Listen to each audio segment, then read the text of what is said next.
Saat kita belajar tentang kalor, ada dua peristiwa kalor, yaitu adalah kalor yang disebabkan karena perubahan suhu dan kalor yang disebabkan karena perubahan wujud. Untuk yang perubahan suhu sudah dijelaskan di video yang sebelumnya. Kali ini kita belajar tentang yang perubahan wujud. Kapan perubahan wujud itu terjadi? Yaitu adalah pada saat titik leleh ataupun titik didih meleleh. Itu adalah suatu kondisi di mana terjadi perubahan dari padat menjadi cair dan sebaliknya. Jadi setiap benda itu akan mempunyai titik didih dan titik leleh yang berbeda-beda. Cair menjadi gas di sini. Nah, pada saat kita belajar tentang titik leleh sama titik didih ini, kita harus paham bahwa kalau benda-benda, apapun jenis bendanya, apakah dia itu dalam suhu kamar bentuknya padat, cair atau gas, jika benda tersebut berada di bawah titik lelehnya dia, maka wujudnya itu adalah bentuk padat. Kalau dia berada di antara titik leleh dan titik didihnya, itu bentuknya cair.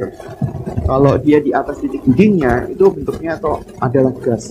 Nah, selama ini yang dipelajari di SD, proses ini harus diikutin satu persatu, yaitu dari kalau kita kasih kalor dari padat akan berubah menjadi cair. Kalau misalkan mau bayangin, berarti kita paling gampang untuk membayangkan es. Es, ambil aja dari kulkas, taruh di atas kompor, kasih kalor. Nah, esnya itu pelan-pelan akan mencair. Nah, pada saat dia itu setelah mencair, kalau misalkan kalornya masih tetap kita berikan, maka airnya itu akan berubah menjadi uap air. Jadi kita selalu dikasih tahu bahwa perubahannya itu selalu bertahap, dari padat ke cair, cair ke gas. Semestinya ada kemungkinan di mana dari padat itu berubah langsung menjadi gas, tapi belum dipelajari di SMP ini. Akan dipelajari pada saat kuliah. Ada titik tertentu di mana kita ngatur untuk tekanan dan volumenya pada saat itu. Itu nanti aja. Tapi yang perlu tahu adalah prosesnya kurang lebih seperti ini. Kalau dia di bawah titik leleh, bentuknya adalah padat. Kalau dia di antara titik leleh sama didih, bentuknya cair, dan seterusnya. Kalau di atas titik didih, bentuknya gas. Kalau kita kasih kalor suatu benda yang dia itu belum berada di titik lelehnya, maka dia akan mengubah suhu dulu. Tapi kalau misalkan dia itu sudah berada di titik lelehnya dia, misalkan bendanya itu dibentuk seperti ini, dia dikasih kalor, maka dia akan berubah menjadi cair di sini.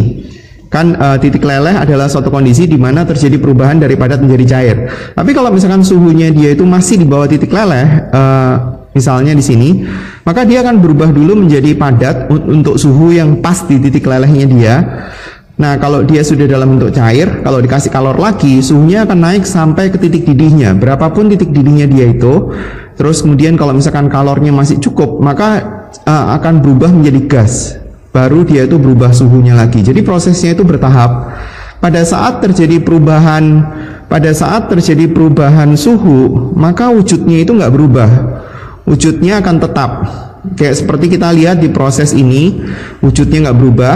Ini juga wujudnya nggak berubah, tetap cair. Tapi kalau misalkan dia terjadi perubahan wujud, maka suhunya nggak berubah. Kalau suhunya nggak berubah, maka gambarnya itu horizontal. Jadi gambarnya itu akan horizontal seperti ini atau horizontal seperti ini, karena sembunyinya kan adalah suhu. Coba kita lihat untuk es misalnya. Es itu kalau misalkan dia itu suhunya di bawah 0, ya namanya es.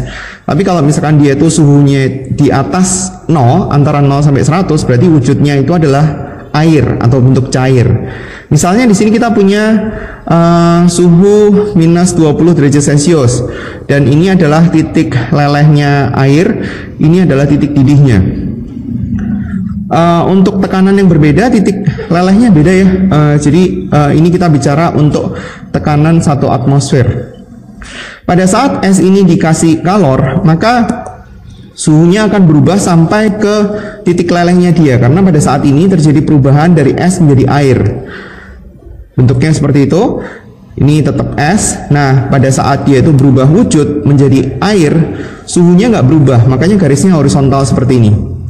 Pada saat kalor yang diberikan itu masih cukup, maka air akan menggunakan itu untuk mengubah suhu sampai suhunya 100, di mana pada saat ini terjadi perubahan dari air menjadi uap air. Kalau dia dikasih kalor lagi, maka dia akan berubah fasenya, berubah wujudnya menjadi uap air. Baru kalau misalkan kalornya itu masih cukup lagi, maka dia akan digunakan untuk mengubah suhu dengan wujud yang tetap uap air. Bagaimana kalau misalkan bentuknya berbeda. Misalkan kita punya alkohol. Alkohol mempunyai titik beku dan titik didih yang berbeda dengan air. Jadi kalau misalkan kita ngelihat suhunya itu dan kita gambar menurut ukuran air 0 derajat sama 100 derajat, kita akan mempunyai gambar yang mungkin agak sedikit berbeda, tetapi sebenarnya ini ngikutin daripada titik beku dan titik didih masing-masing cairan. Ini 112. Di sini misalnya adalah 78, bentuknya akan sama. Jadi titik yang kita perlu perhatikan itu adalah yang justru titik beku sama titik didihnya dia. Jadi kalau misalkan di bawah dari 112, ini akan bentuknya adalah alkohol dalam bentuk padat. Dan selama ini kita nggak pernah menjumpai seperti itu karena memang suhunya di antara, jadi ini kan ada titik lelehnya alkohol minus 112. Terus kemudian ada titik didihnya alkohol 78. Selama ini kan suhu kamar kan kurang lebih sekitar 25 derajat Celcius suhu ruangan. Nah ini kan berarti kan alkoholnya dalam bentuk cair. Nggak pernah kita dalam bentuk padat karena untuk membuat dia jadi padat suhunya harus di bawah 112. Itu rendah sekali. Jadi di sini alkoholnya itu dalam bentuk padat. Pada suhu 112 ini berubah menjadi alkohol cair. Alkohol cair, terus kemudian baru di suhu 78, ini masih bentuknya alkohol cair, terus kemudian dia baru berubah menjadi alkohol dalam bentuk gas. Dan kita memang nggak butuh alkohol dalam bentuk gas. Kalau naik terus, berarti dia akan alkohol dalam bentuk gas. Karena kebanyakan alkohol itu dimanfaatkan dalam kondisi cair, sebagai pelarut lah, atau mungkin untuk fungsi yang lain, antiseptik atau apa. Nah itu kan suhunya kan di antara 0 sampai 78. Jadi dia bentuknya selalu cair. Besi juga sama aja, membeku 1538. Kalau kita bikin patokan untuk air, maka dia suhunya jauh di atas itu. Jadi di sini suhu 1538, di mana dia mendidih itu pada suhu 3000-an, 3023 derajat Celcius. Jadi kalau misalkan kita punya besi dalam kondisi suhunya itu katakanlah antara 0 sampai 100, maka besinya ini dalam bentuk padat. Pada suhu 1500 baru dia itu mencair. Tapi kalau ini dia masih besi dalam kondisi padat ya. Terus kemudian di sini baru berubah menjadi besi dalam bentuk cair. Ya kita besi dalam bentuk padat memang adalah suatu benda yang kita butuhkan. Kita nggak butuh besi dalam bentuk cair. Nah, kenapa besi itu dicairkan? Ya ini mau dibentuk biasanya, mau dibentuk menjadi bentuk melingkar atau bentuk seperti yang diinginkan oleh yang bikinnya. Nah, kalau misalkan besi dalam bentuk cair itu perlu nggak suhunya kita naikin ya? Buat apa? Karena dia nggak ada manfaatnya, apalagi kalau misalkan besi dalam bentuk gas. Jadi tergantung dari apa yang dibutuhkan. Tapi masing-masing akan mengikuti pola yang sama dengan bentuk dasarnya, yaitu yang di sebelah kiri ini. Untuk hitungannya, dia ada dua.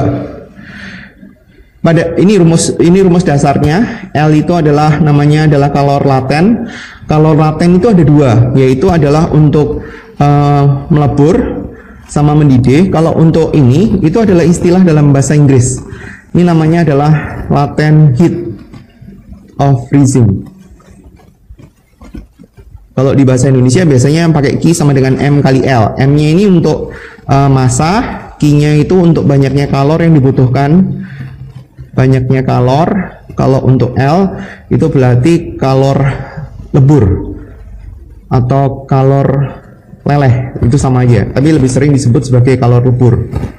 Sementara untuk didih, proses mendidih, kalau di bahasa Inggris ada dua, LU atau LV. LV itu latent heat of vaporization. Jadi P itu dari kata-kata vaporization. Nah di bahasa Indonesia dia pakai Q sama dengan M kali U, itu untuk dari kata-kata uap. Ini berarti adalah kalor uap. Nah untuk air dia ada nilainya sendiri. Kalau nggak diminta untuk air atau es ya, kalau nggak diminta kita bisa menggunakan angka yang kecil aja, jadi pakai satuan kalori per gram. Jadi untuk satuan Q sama M nya itu kalau bisa ngikutin L nya aja, karena kita nggak perlu ngubah satuannya L, karena ngubah satuan L itu lebih susah, jadi ngikutin ini. Jadi kalau misalkan ini kita punya satuan dalam kalori per gram, berarti masanya dalam gram aja, terus kemudian Q-nya itu dalam satuan kalori. Tapi kalau misalkan L-nya itu satuannya joule per kilogram, ya ini ikut aja sebaiknya karena dia lebih gampang. Atau kalau untuk yang dalam joule itu nilainya adalah 340.000.